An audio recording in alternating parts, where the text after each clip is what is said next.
So far in Chapter 7, we've really been talking about how small substances, or one particle at a time, has the ability to get across the membrane. But what if the cell says, no, I want to go shopping at Costco. I want to get things in bulk.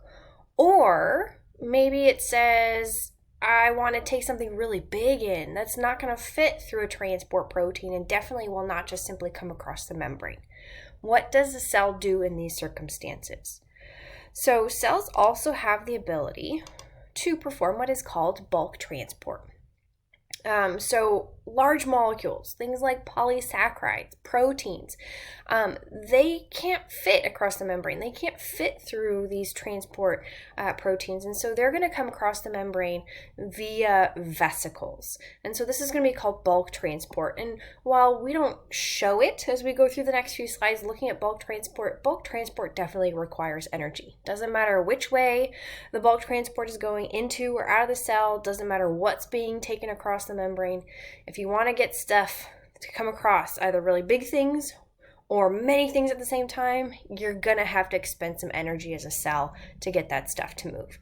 Now, there are two different kinds of bulk transport. There's the transport that goes out of the cell, and there's the bulk transport that goes into the cell. So these two types of bulk transport are called exocytosis and endocytosis. Easy way to remember this is exocytosis is spelled EX, just like exit. Material is going to be taken from the inside of the cell out. And then endocytosis, endo means within, material is going to be taken into the inside of the cell. Let's talk about exocytosis first. Honest truth, we've already looked at this when we talked about the endomembrane system and how the endomembrane system will produce, polish, and deliver proteins, for example, for secretion to the outside of the cell. That secretion part to the outside of the cell, that is actually exocytosis. So where you have the vesicles from the Golgi that are filled with a certain cellular product, move to the plasma membrane, fuse with it, and then dump their contents to the outside. So what we can do is we can take a look at this animation, giving us an idea of what exocytosis looks like.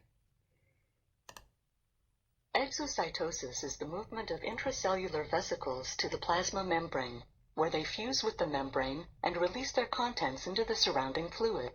This process occurs predominantly in secretory cells, such as mucus-producing cells or pancreatic cells, that secrete enzymes into the digestive tract.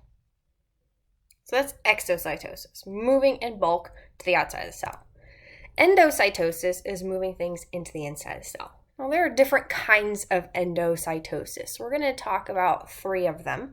These are called phagocytosis, cellular eating. Honestly, we've talked about this guy before too, right? Phagi is to eat, cyto means cell, so this is cellular eating. There's also pinocytosis, which is cellular drinking. We're taking in large amounts of extracellular fluid along with anything else that's dissolved in that fluid. And then both phagocytosis and pinocytosis are fairly non-specific. Whatever's out there, the cell will grab. But sometimes the cell wants to be a little bit more picky. And if it wants to be a little more picky, it can actually use what is called receptor-mediated endocytosis. So we'll take a look at that guy as well. So first of all, a review of phagocytosis. Cellular eating, this is simply where a cell will detect a food particle on the outside of the cell. It will allow its plasma membrane here to pinch in, pulling that food particle into the inside of the cell and enveloping it in a membrane-bound container that we call the food vacuole. In this particular video, this is a video looking under the microscope at cells that are exploring their surroundings, and one of these cells in particular engulfs a red food particle. So let's take a look at it. So this green cell right here is going to kind of check out this red food particle and decide whether or not it wants to take it in. It says yes, and it will endocytose or phagocytose that food particle, take it into the inside, and probably then digest it. All right, here's pinocytosis. Remember, this is akin to cellular drinking. So the cell, using slightly different proteins in the membrane, but it will allow the plasma membrane of the cell to pinch in, creating a little chamber here, and that will suck in any of the fluid and any dissolved components in the extracellular fluid and bring it in, again, inside of a coated vesicle into the inside of a cell. In pinocytosis, or cell drinking, the cell engulfs extracellular fluid, including molecules such as sugars and proteins. These materials enter the cell inside a vesicle. Epithelial cells in capillaries use pinocytosis to engulf the liquid portion of blood at the capillary surface. The resulting vesicles travel across the capillary cells and release their contents to surrounding tissues, while blood cells remain in the blood. All right. And then lastly, we'll talk about receptor-mediated endocytosis. So imagine if the cell's like, okay, well, this is all well and good. I've got some green circles and some purple triangles. I've got more green circles and purple triangles. I really would have preferred to have more of the purple triangles than the green circles. Well, in that case, it could use receptor-mediated endocytosis, which is essentially kind of like fishing.